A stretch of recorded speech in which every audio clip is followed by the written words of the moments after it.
is right at 50. Clearly, we are stuck in a ranging market.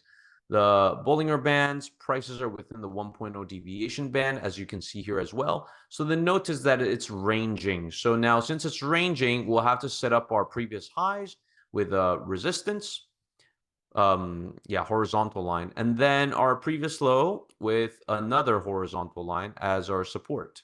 So it's going to look something like this. Okay. PTips claims that it's ranging and then there's a bear channel. I sort of see the bear channel, but I personally would ignore it. Since we're stuck in the 1.0 deviation, might as well just use the previous highs and lows as our support resistance, okay? All right. Now, the MACD also confirms that really there's minimal momentum right now.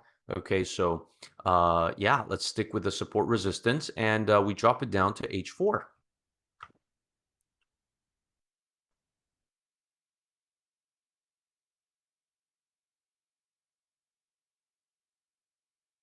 Done. So then on H4, PTips claims that RSI is at 50. Okay, yes, it is. And then the dual Bollinger Bands, prices are within the 1.0 deviation bands.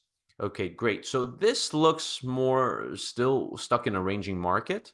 Okay, obviously we now see that the highs are getting lower and lower. Okay, so there's a bit of some pressure from the upside, right, coming back down. So overall, maybe there's still more bearish momentum, okay, in this range.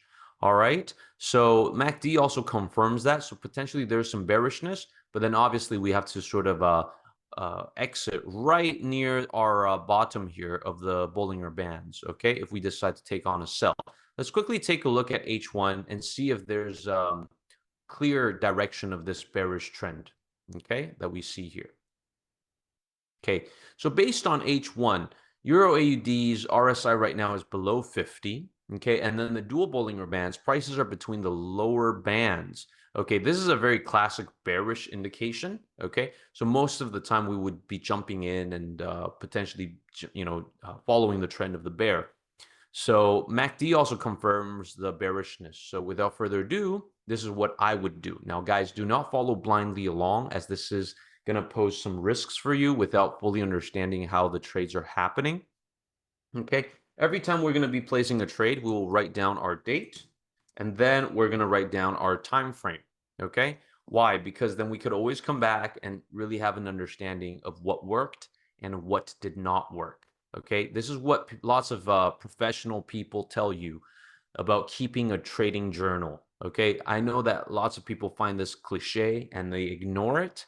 Okay, but it's actually not that hard. You don't have to literally write it down on a piece of paper, right? Just write it on the comments.